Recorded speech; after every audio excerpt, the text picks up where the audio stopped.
Atenção Brasil! Lula chama MST para elaborar um dos planos mais importantes do governo. Mais informações após a vinheta do canal.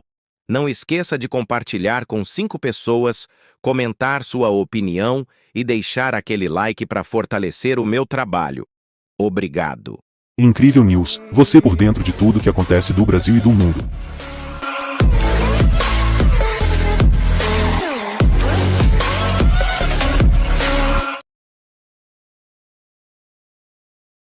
A decisão do governo federal de incluir o MST, Movimento dos Trabalhadores Rurais Sem Terra, em um grupo para discutir o Plano Safra da Agricultura Familiar de 2024 e 2025, gerou críticas e repercussões. O programa, que visa disponibilizar mais de 70 bilhões tailors para pequenos agricultores, despertou controvérsias devido à participação do movimento, conhecido por suas práticas de ocupação de terras. Além disso, a ação de integrantes do MST que vandalizaram a sede do Partido Liberal em São Paulo na quarta-feira, 5, também chamou atenção. Os atos de vandalismo destacam uma tensão crescente entre grupos políticos e movimentos sociais, alimentando debates sobre segurança e respeito às instituições. Esses eventos suscitam questionamentos sobre a relação do governo com movimentos sociais e sua abordagem em relação aos programas destinados à agricultura familiar, enquanto ressaltam a importância do diálogo e da responsabilidade nas ações políticas. Fonte: Pensando Direita. Confira detalhes no vídeo da Jovem Pan News. Mesmo com a Câmara aprovando um projeto para dificultar as invasões de terra, o governo Lula decidiu inserir o MST em um grupo de entidades que discutirá a elaboração do Plano Safra da Agricultura Familiar 2024-2025. O programa deverá disponibilizar mais de 70 bilhões de reais para pequenos agricultores.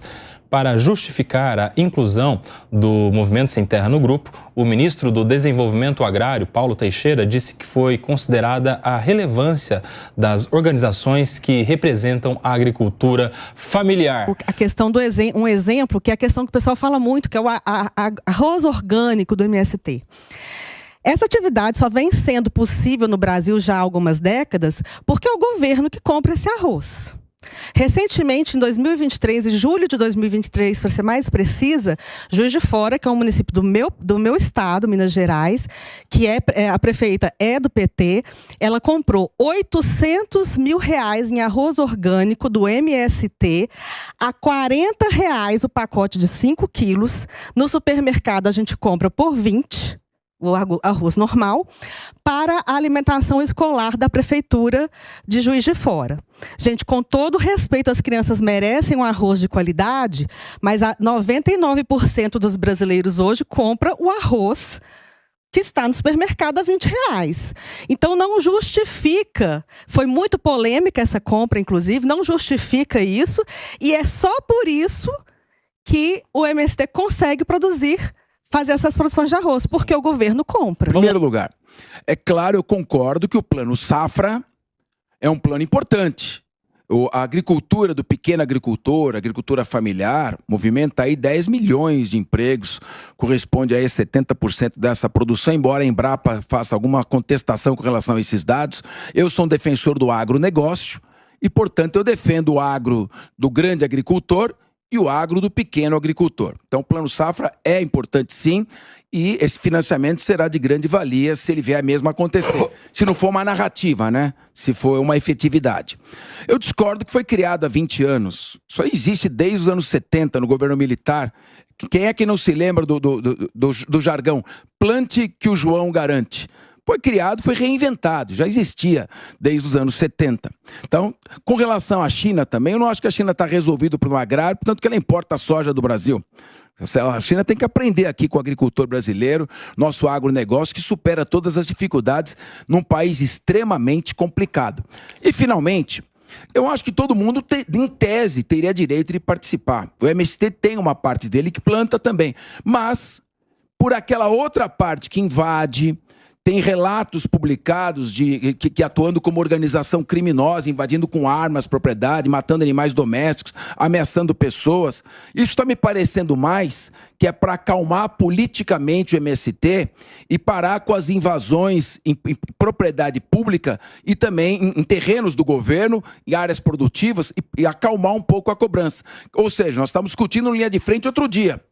O MST estava chantageando e conseguiu. Como eu sou contra a chantagem, o MST não tinha que estar lá porque está se comportando mal. Pacheco, de fato, o MST foi chamado para essa negociação tão somente porque é um aliado do governo.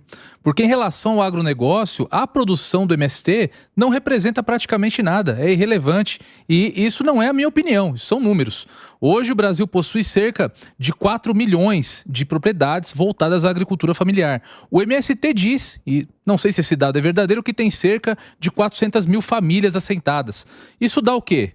Dá pouco mais, dá exatamente 10%, deve dar algo entre 10% da agricultura familiar. Então, dentro de um segmento do agronegócio, o MST representa somente 10%. Então, nem mesmo relevância em relação à produção, e aí se a gente for entrar em dados como o volume de produtividade, as toneladas produzidas a respeito de cada cultura, fica comprovada a irrelevância do MST dentro do setor do agronegócio. Como disse aqui muito bem a minha colega Ana, o MST hoje é um grande comitê eleitoral, um grande movimento político partidário que serve tão somente para eleger políticos de esquerda. O MST, ele é integrado sim por pessoas em situação de vulnerabilidade, mas essas pessoas têm as suas vontades canalizadas e aí com um manto de uma pauta importante que é a reforma agrária, tão somente para eleger os políticos da ala de esquerda, da ala progressista do país. Chamar o MST para uma mesa de negociação sobre uma política pública equivale a você chamar o lobo para formular política pública sobre os cordeiros. Enfim, não tem por que o MST participar dessa negociação, porque isso passa até um símbolo muito ruim.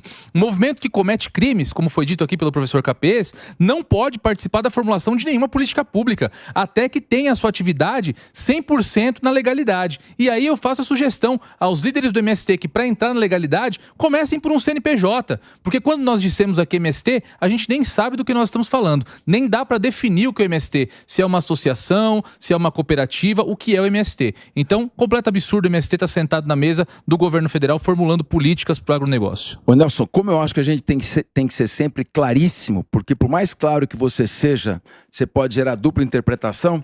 Eu estava me referindo, quando eu falei da grande produção, da geração de emprego, à produção agrícola do pequeno e médio produtor rural, incluído aí também a agricultura familiar. Não se confunde com o MST. Eu falei absolutamente, eu sei que pode ser que alguém tenha entendido.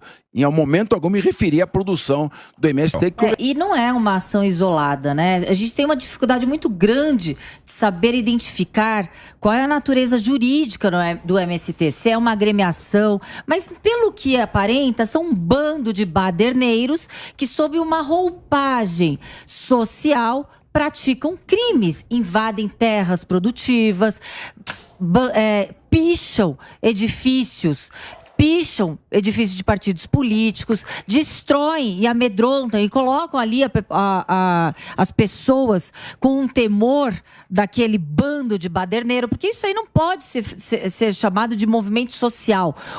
Um bando de baderneiro, um bando de criminoso que picha e que ameaça através de gestos, através de atos, em bando, uma quadrilha ou bando, né? Uma associação criminosa. É isso que a gente pode caracterizar. E outra, foi um dano. Ali não é um patrimônio público, não está na lei do meio ambiente, porque é um prédio próprio a um partido político. Mas é um crime de dano que foi praticado por mais de 30 pessoas. Então, com certeza, é uma associação criminosa ali que se juntou para a prática do crime. Bom, tudo o que foi lido agora, nessa segunda parte da matéria sobre o MST, corrobora com o que vínhamos dizendo aqui. Movimento que atua de forma à persecução de interesses políticos, atua na persecução de interesses políticos. E digo mais, atacar a sede de um partido político. O nosso sistema democrático é edificado sobre a lógica de um sistema partidário. Você atacar a sede física de um partido que é bancada com dinheiro público, dinheiro do fundo partidário, inclusive a reestruturação da fachada aí da sede do PL vai ser paga, essa reforma vai ser paga com dinheiro público, é um ataque à própria democracia. Bem por isso, esses baderneiros cobriram os rostos, porque são criminosos. Criminosos que não querem ser identificados. Porque se fosse uma bandeira legítima, se fosse um protesto legítimo, se fosse uma manifestação como preconiza a Constituição Federal, não precisariam se esconder, mas precisam, porque estavam ali cometendo crime. Assim como o movimento faz em diversas outras manifestações. Ninguém aqui quer cercear o direito de manifestação de ninguém, mas eu nunca vi o MST levar os seus militantes lá para a Praça dos Três Poderes para manifestar na frente do Ministério do Desenvolvimento Agrário, que é o ministério do governo que prometeu que resolveria o problema deles. Mas como eu disse aqui, segundo os números de assentamentos, fez muito menos do que o governo anterior, o governo que é combatido pelo MST. E daí eu digo que o MST não tem lógica na sua luta. A lógica, claro, existe uma lógica, a lógica político-partidária, mas para aqueles que eles tentam vender que a luta do MST é por reforma agrária, esse tipo de ato deixa muito claro que não é a reforma agrária que eles buscam. E olha só, a PEC das praias que eles dizem estar combatendo, a PEC das praias é de autoria de um ex-deputado federal do Partido Cidadania, que o Cidadania hoje é base do governo Lula. Então, não faz sentido algum. Pessoas que hoje são ministros votaram na Câmara dos Deputados a favor dessa PEC. Então, essa luta do MST, se de fato o MST é um amigo do governo, como disse aqui o meu caro amigo Pacheco, essa militância deles sequer está fazendo sentido para a própria pauta do movimento e para o apoio que supostamente eles prestam ao governo federal. Esse é o canal Incrível News. Obrigado por me acompanhar até aqui. Peço a colaboração de vocês para deixar um like no vídeo e inscreva-se para mais conteúdo. Isso fortalece o meu trabalho. Ative o sininho para receber as notificações. Eu fico por aqui e até o próximo vídeo. Tchau, tchau.